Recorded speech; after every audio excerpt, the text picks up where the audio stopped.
की जिठानी। शांति अपने दो बेटों अर्नव और आरुष के साथ शांति से जीवन बिता रही थी, लेकिन शांति के पति सोहन से उसकी कभी कभार थोड़ी अनबन हो जाती थी। एक दिन शांति रोज की तरह सुबह का खाना बना रही थी, तभी दरवाजे की घंटी बजी। घंटी की आवाज सुनकर वो दरवाजे की ओर जाती हुई कहती है, अरे आती हूँ, कौन है? सब्र करो।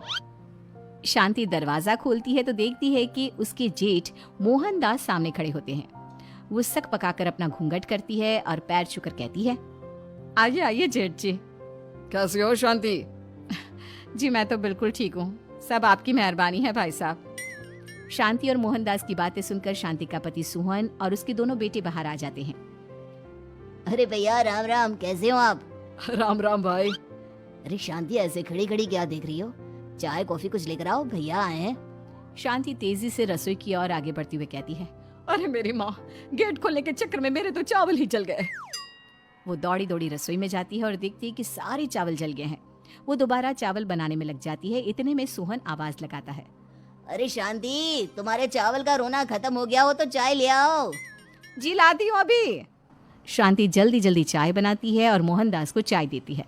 सब एक दूसरे की खैर खबर पूछते हुए चाय पीते हैं।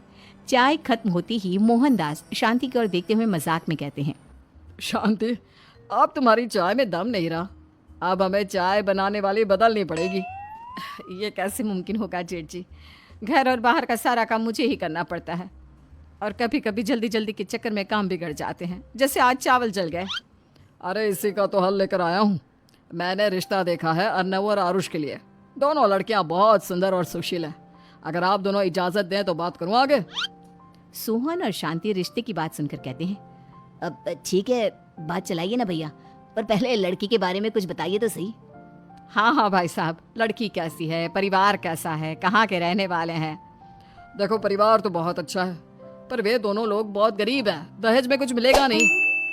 अरे हमें दहेज में कुछ चाहिए भी नहीं, बस लड़की संस्कारी होनी चाहिए। एक लड़की तो पढ़ी लिखी है और शहर की रहने वाली है, पर दूसरी अपनी गरीबी की वजह से पढ़ न सकी और गांव में रहती है, लेकिन दोनों है बहुत खूबसूरत। अगर तुम सबको देखते ही पसंद ना आ जाए तो मेरा नाम बदल देना। हाँ, पर तो हम आंखें मूंद कर भरोसा कर सकते हैं भैया। आप आगे बात चलाइए, हम शादी करने को तैयार हैं। कुछ ही दिन में अर्नव और आरुष की शादी हो जाती है। आरुष की शादी अनपढ़ लड़की मंजरी से हो जाती है, जो कि बहुत भोली भी होती है, और अर्नव की शादी पढ़ी लिखी लड़की तनुजा से हो जाती है, जो कि घमंडी और चालू होती है। एक दिन मंजरी घर के काम कर रही थी कि अचानक शांति उसे आवाज लगाती है, बड़ी बहू, ओ बड़ी बहू, मंजरी जल्दी यहाँ आओ। मंजरी जल्दी जल्दी शांति के पास जाती है। बेटा मेरे पैर दबा दे, बहुत दर्द हो रहा है। जी माँ जी, बस बर्तन धोकर आती हूँ। अरे बैठ यहाँ, मेरे पैर में बहुत तेज दर्द हो रहा है, बर्तन छोटी बहू धो लेगी। मंजरी शांति के पैर दबाने लगती है तो शांति तनुजा को आवाज लगाती है, छोटी बहू, और छोटी बहू। तनुजा थोड़ी देर से आराम से चलकर आती है। जी माँ जी, आपने बुलाया मुझे? आपको कोई काम था क्या? तो कुछ काम कर रही है या?